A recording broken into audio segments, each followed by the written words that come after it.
দক্ষিণবঙ্গের দুয়ারে বর্ষা। আবহাওয়া দপ্তর জানিয়েছে আগামী ২-৩ দিনের মধ্যে দক্ষিণের জেলাগুলিতে বর্ষা প্রবেশ করবে।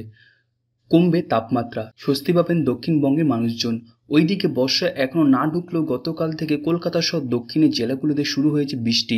আজও সেই সিলসিলা জারি থাকবে বলেই জানিয়েছে আবহাওয়া দপ্তর। কোথায় কোথায় বৃষ্টি? আজ বৃষ্টির সম্ভাবনা উত্তর চব্বিশ পরগনা, দক্ষিণ চব্বিশ পরগনা, পূর্ব মেদিনীপুর, পশ্চিম মেদিনীপুর, ঝাড়গ্রাম, পুরুলিয়া, বাঁকুড়া, পূর্ব বর্ধমান, পশ্চিম বর্ধমান, বীরভূম, মুর্শিদাবাদ এবং নদিয়ায়। হালকা বৃষ্টিও হতে পারে কলকাতাতেও। বজ্রবিদ্যুৎ সহ হালকা থেকে মাঝারি বৃষ্টির পাশাপাশি 30 থেকে 40 কিমি বেগে দমকা হাওয়ার বইতে পারে। আবহাওয়া দপ্তর জানিয়েছে আজ থেকে টানা বৃষ্টিতে ভিজতে পারে দক্ষিণবঙ্গের জেলাগুলি। আগামী 26শে জুন পর্যন্ত দক্ষিণবঙ্গের সব জেলায় বজ্রবিদ্যুৎ সহ বৃষ্টির পূর্বাভাস দিয়েছে আবহাওয়া দপ্তর। তালিকায় রয়েছে কলকাতাও।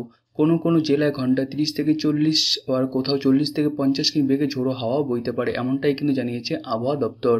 উত্তরবঙ্গে প্রবল বৃষ্টিতে ভিজছে। আগামী বুধবার পর্যন্ত রাজ্যের প্রায় সব জেলায় বৃষ্টির সতর্কতা দিয়েছে আবহাওয়া অফিস। দক্ষিণবঙ্গের কোথায় আপাতত তাপপ্রবাহের পূর্বাভাস নেই। তাপমাত্রা কমার সম্ভাবনা রয়েছে। বর্ষার আগমনও আরও কিছুটা পড়বে পারদ।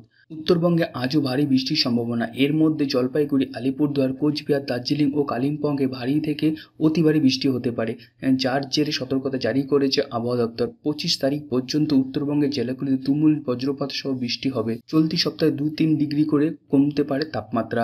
তো এই হচ্ছে আজকের আবহাওয়ার খবর। তো আপনাদের এলাকায় বৃষ্টিপাত হয়েছে কিনা সেটা কিন্তু অবশ্যই নিচে কমেন্ট বক্সে কমেন্ট করে দেবেন, এবং প্রত্যেকদিন আবহাওয়ার লেটেস্ট নিউজ জানার জন্য কিন্তু অবশ্যই আমাদের চ্যানেলটিকে সাবস্ক্রাইব করে রাখবেন। ওকে, খুব ভালো থাকবেন, সুস্থ থাকবেন। Thank you and Jai Hind.